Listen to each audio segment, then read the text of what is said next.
dominated the Premier League last year, winning it by 10 points, and they're already looking towards next year. In this video, we're going to be taking a look at how Liverpool's new signings and some new tactics could help them dominate the league once more.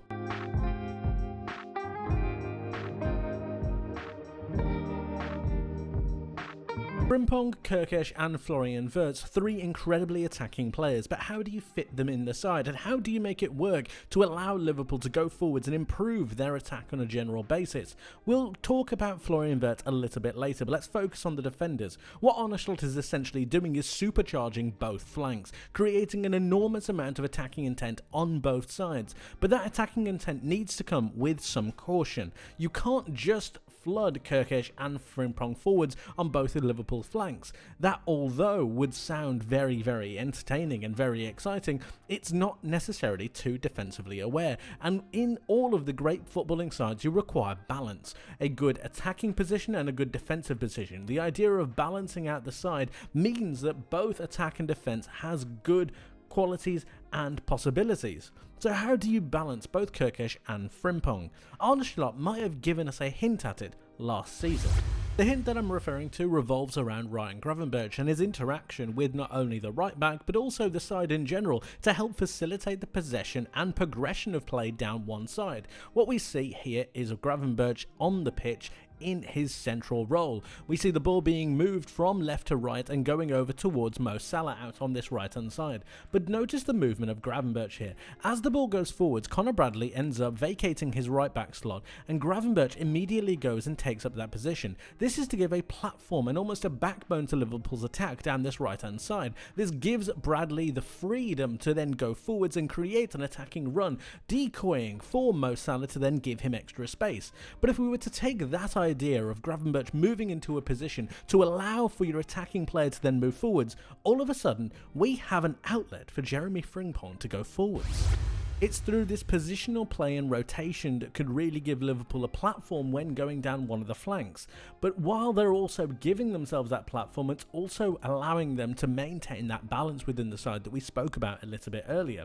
Here with this, you've got Gravenberch moving into that right-sided slot, allowing for the right back to go forwards. This has a knock-on effect for Mo Salah, one of your most potent attackers, to move a little bit more centrally, naturally getting him closer towards the goal and also giving himself a better chance of scoring and creating an opportunity, whether it be through a cross, through a shot, through a pass. You get my drift. But when they allow themselves to go forwards, they need to maintain a good balance. And here you've also got 5 defenders, you've got 5 attackers, and it maintains that air of balance for Liverpool to progress forwards. But don't just think that this could only happen down the right hand side. When we think about Milos Kirkesh, when we think about him progressing down that left hand side, you can also think about the idea of perhaps Alexis McAllister moving across into that left-sided zone. You've then got the likes of Cody Gakpo making a movement infield. All of a sudden you've got a good balance as well to this side from both flanks, and I think this is what Arne Slot and Liverpool really want. Balance throughout the side to give a real potency through every aspect and area of the pitch.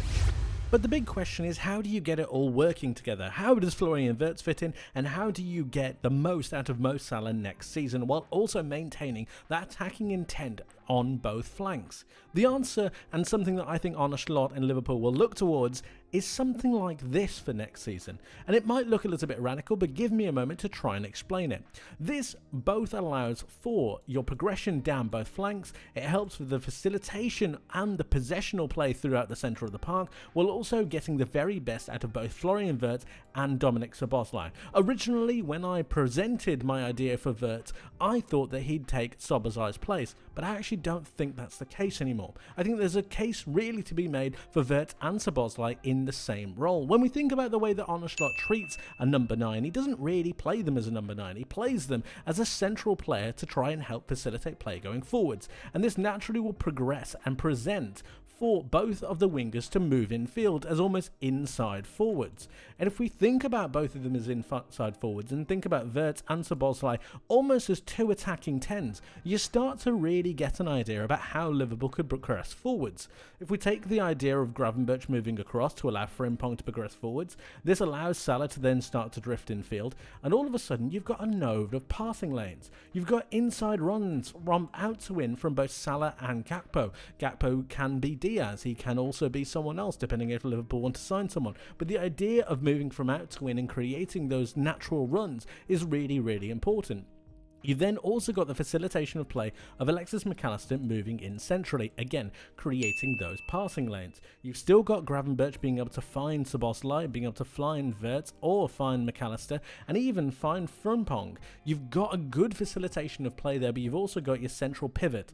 It gives a natural balance to the side, and I keep mentioning it, but it's so incredibly important.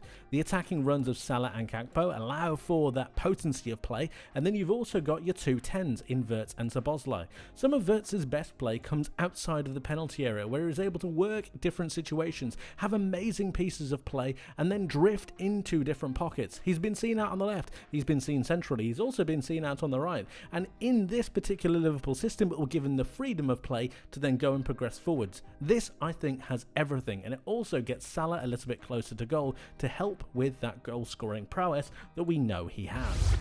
And it's once you start to put it into practice that it all starts to click and make sense. Allowing for that progression down one of the flanks then gives you the opportunity to then rotate players round. Already we can see the progression of Frimpong out on this right hand side, Gravenberch still maintaining a good progression of play from this right side while giving the allowance for Alexis McAllister to maintain that central pivot. You've got the two attacking midfielders dropping a little bit to help the facilitation of play, and more importantly the progression of play through the centre of the pitch, offering themselves up for passing lanes. This gives a freedom for your two forwards to then make inside runs from out to in with either Mo Salah, the likes of Luis Diaz, the likes of Cody Gakpo, or even a different attacker if they wanted to bring one in.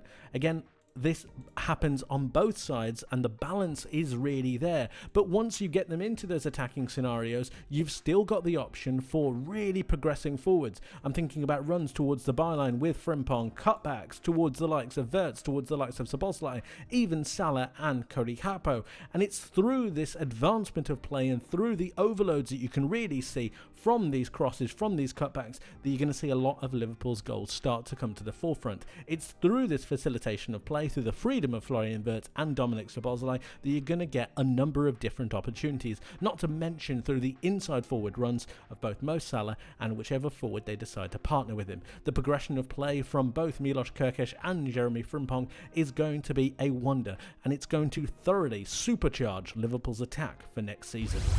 But of course, guys, let me know what you think in the comment section below. What do you make of Liverpool's signing so far? What do you make of the idea of them progressing down those flanks? And how do you think they'll set up next season? I'd love to hear from you, so please do get involved. Thank you ever so much for watching. I hope you enjoyed. I hope you learned something new, and I hope to see you in the next one. But until then, my friends, take care.